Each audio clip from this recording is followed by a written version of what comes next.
A gente teve algumas boas mudanças, né? Uma das principais foi a questão dos calibres, que a gente tinha muitas restrições, né? Então, por exemplo, né, pessoal aí que não conhece o assunto, não conhece calibre, a gente podia ter o cidadão, o civil, né? Eu, vocês e tal. A gente podia ter no máximo, né, para revólver o calibre 38 e para pistola o calibre 380. Em especial o 380 é um calibre anêmico, né? É o mínimo que a gente consegue aceitar para você usar como arma de defesa, né? Enquanto Tem isso, pouco poder de parada, né? poder de parada não existe. A gente pode até... Ah, é? É. Porra, que o nego que foi no quartel falava isso direto. Direto. Nem uma Magnum? Não existe poder. Poder de parada é um mito. Entendi. Pelo seguinte, né? O poder de parada, ele vai muito na linha da transferência de energia, né? O impacto do tiro. É. O tiro não tem impacto, né? Ele não tem impacto. O impacto dele, né? Não existe transferência de energia, né? Quem conhece física sabe que energia se transforma, né? Ela não se transfere, né? Então você imagina o seguinte, um projétil de 357 Magnum, que pesa 10,4 gramas, é 2 saquinhos de sal de fruta, né? Ou seja, não é nada, né? Qual a energia que ele precisaria para tirar um corpo de 85 quilos, jogar esse corpo para trás? Não existe, cara. É a mesma coisa você sair correndo, bater sua cabeça num cargueiro para ver se ele balança. Não vai balançar, né? Então, o que define um bom calibre para você usar para defesa é um tripé, na realidade, né? Primeiro, é o local que o projétil atinge, né? Segundo, né, a penetração desse projétil, o quanto ele entra no corpo, né? E terceiro, o diâmetro desse projétil, que é para ter destruição de tecido, né? E o 380, ele é um projétil muito leve, uma munição baixa. Então a tendência dele é penetrar pouco. Entendi. Então ele fica ali, isso. quase não machuca Se o cara de for muito verdade. gordão, fica preso na barriga. Se for muito gordo, se musculatura muito espessa, roupa muito pesada, né? Tudo isso vai atrapalhar. Disparos indiretos, através de uma janela de carro, através de uma porta de casa, né? Se for necessário.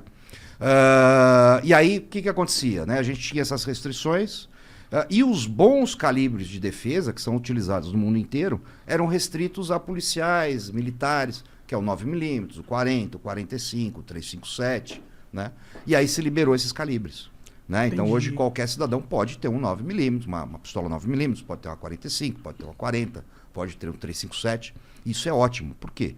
Porque não é um calibre que mata mais, como algumas pessoas gostam de imaginar, né? É um calibre mais efetivo para você tirar um agressor de combate. Porque assim, se eu tiver que usar a minha arma, né, é porque minha vida depende disso, né? Se minha vida depende disso, quanto mais rápido esse agressor cessar a agressão dele, parar a agressão dele, mais chance eu tenho de sobreviver. Então esses calibres mais efetivos são necessários. Isso foi uma mudança muito boa mesmo, né? E tivemos algumas outras, né? Como por exemplo a questão da efetiva necessidade. Uma forma meio macarrônica, mas o que é efetiva necessidade? Efetiva necessidade é o seguinte: quando você vai lá comprar uma arma, então as regras continuam as mesmas, né? Você tem que ter no mínimo 25 anos, não pode estar sofrendo nenhum tipo de processo criminal, não pode ter nenhum tipo de passagem na polícia, etc. Você tem que fazer um teste prático de tiro para comprovar que você sabe usar essa arma minimamente. Você tem que ter um teste psicológico, né, para comprovar que você, né, tem capacidade psicológica para ter Até uma aí tudo arma. bem para você? Até aí, em termos, pelo seguinte, né? Então assim, esse tipo de restrição, ela passa muito um ar de responsabilidade, né? Mas na prática a gente vê que ela tem muito pouco peso. Então, por exemplo, o teste psicológico. O teste psicológico, ele vale para aquele momento. Ele atesta que naquele momento você está apto. Talvez na próxima semana você não esteja. Talvez um dia depois você teve um surto. Se o cara for um psicopata, ele não pega.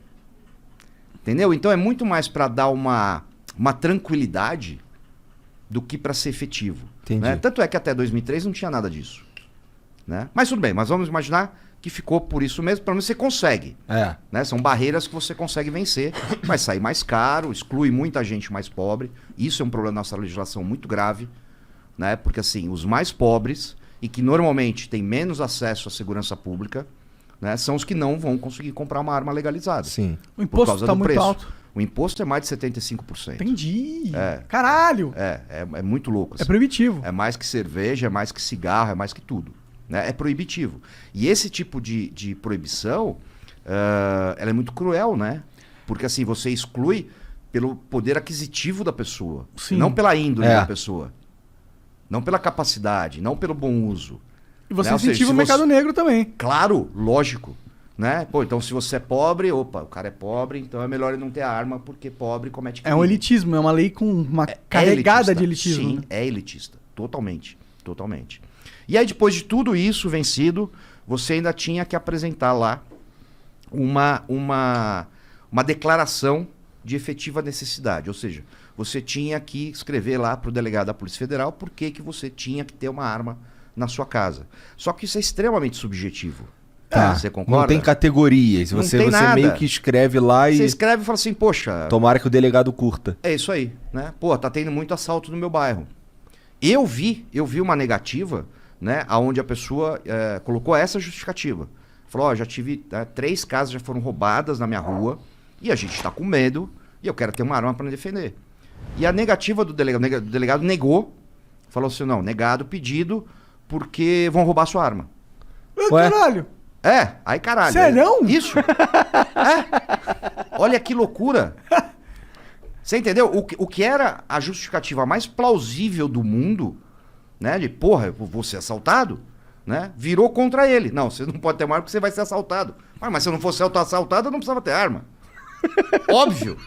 Né? Olha que loucura. Esse é um pouquinho E é o engraçado. entendimento da justiça que o bandido, ele é muito superior ao cidadão. Tipo, Sim, ele nasce sabendo usar uma arma. É impressionante. não, ele entra na casa com um time tático, apoio. Sim, só ele é bom, entendeu? Ele aparece no meio da sala, né? Uf, aparece. Poderes mágicos. Poderes mágicos. Ele aparece no quarto, vai ser sempre surpreendido. Né? Essa maluquice toda. Que, aliás, é uma coisa que eu trato bastante no meu curso de defesa residencial, né? Eu tenho... Depois que eu tive no podcast, lá no Flow em Curitiba, né? Eu criei um curso só para isso, né? Porque assim... Eu via, isso é uma coisa muito alarmante, assim, se você fizer uma pesquisa, né, e perguntar para as pessoas assim, pô, você se sente seguro dentro da sua casa? 90% vai dizer que não. Cara, isso é muito assustador, né? Você viver num país onde, porra, 90% das pessoas não se sente segura dentro da própria casa. Cara, isso não pode acontecer. Né? Isso não poderia acontecer, é terrível. O que a gente pode fazer hoje em dia é encher de câmera. Mas isso, encher de câmera, tu vai ver que Nada. o cara te roubou. Isso, exatamente, né? Você vai mandar pros amigos depois no WhatsApp, falar, ó o cara entrando na minha casa, olha ele dando na minha cara, né? Olha ele fazendo xixi no tapete. Entendeu? É isso, cara, infelizmente é isso. Isso é uma coisa interessante, porque assim, eu lembro assim, eu nasci em 1970, né? Tô com 50 anos. E até 2003 era muito fácil você comprar uma arma no Brasil. Né? Em 1991, quando eu fiz 21 anos, eu comprei minha primeira arma. Né? Eu apresentei 3 documentos. Né? Eu apresentei um atestado de antecedente emitido pela Polícia Civil aqui de São Paulo, um olerite, né? O comprovante de renda lícita. Lá no Rio a gente chama de contra-cheque. Contra-cheque, exatamente, o contra-cheque. E um comprovante de residência, mais nada. Com esses 3 documentos, 15 dias depois, com 21 anos, eu estava com meu revólver em casa. Né? E aí, assim, e o que a gente imaginava, né? Pô, comprei um revólver, legal, tô protegido. Só que isso não basta. Né? Aí chega 2003, fica muito difícil você comprar uma arma, né? Fica burocrático, fica politicamente incorreto, né? Aquela demonização, porque, porra, até, imagina, década de 70, década de 80, década de 90, cara, quase todo mundo que eu conheço tinha arma em casa, né? Todo tio tinha uma arma, todo vô tinha uma arma no sítio. Né? Ninguém se espantava, ninguém ficava com medinho, né? Ai, uma arma. Mas isso não acontecia. Né? Mas, rapidão, em 2003, quando alterou, eles brigaram com quem já tinha arma também? Ou os caras que já tinham arma? Não, então. Aí eles lançaram um negócio que era o recadastramento. Né? Então você tinha uma arma, você comprou legalmente, certinho. Aí você tinha que fazer o recadastramento dessa arma, passar por todo esse trâmite burocrático a cada 3 anos. Eita. E aí o que aconteceu? 7 milhões de pessoas de armas foram jogadas na ilegalidade. Porque ninguém fez, cara. Ninguém fez, era caro, era burocrático. E a gente sabe que boa parcela dessas pessoas não fizeram por desconfiança do governo. Entendeu? O brasileiro, via de regra, ele não confia no governo. Né? E ninguém tem que confiar mesmo. Né? Isso é uma regra que eu levo para a vida, assim, ó. Se é governo, não é confiável. É. Ponto, porque é governo. Sim, não importa quem seja. Não importa quem seja. Tá? Ele vai estar preocupado com o governo, não está preocupado com ele, com você. A verdade é essa. É. Né? Não importa quem seja. Mais uma vez frisando. E aí, em 2003, vira tudo isso, essa dificuldade, não sei o quê, papapá. E as pessoas começam a apelar para quê? Câmera, né? Alarme, cerca elétrica, cachorro, né? Achando que também estavam se protegendo. Né? E que também não é verdade, porque, imagina, basta ver a explosão que a gente teve de invasões de residência, né? E roubos, etc. Lá em Curitiba, lá no bairro que eu morava, em Santa Felicidade, que é Sim. o bairro onde tem o velho Madalotes, lá era um medo comum. Lá o lance de assalto à casa mesmo. Na rua que eu morei lá, na primeira casa que eu morei, lá em Curitiba, no final da rua tinha uma casa bonitona assim, e certo dia eu tava saindo e tinha sido roubada a casa da mulher. Depois, assim, eu fiquei sabendo de pelo menos três que aconteceram ali perto de mim. Mas toda hora eu escutava umas histórias assim. Sim. Porque Santa Felicidade é perto da BR, é mais fácil de fugir. Não sei exatamente. o quê. O cara invade, faz e vai vaza, embora. é. Né? E assim, o roubo em residência é aterrorizante, né? Porque você imaginar. Porque assim, uma coisa é o cara te roubar na rua. Na rua, primeiro, o cara vai querer chegar, roubar e sair o mais rápido possível.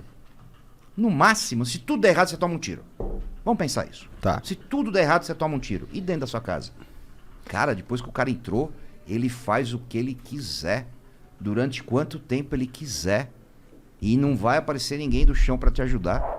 Esse é o problema. É você, tua família, teus filhos. Cara, isso é o terrível do roubo em residência. Né? E aí, exatamente por isso que eu criei esse curso. Né? Porque assim, o correto é você integrar isso. Né? É a defesa passiva, para não ser surpreendido. Né, para não ser pego de surpresa, e a defesa ativa, porque se acontecer, você tem um instrumento, que é a arma de fogo, para se defender. Né, e a gente faz esse curso todo.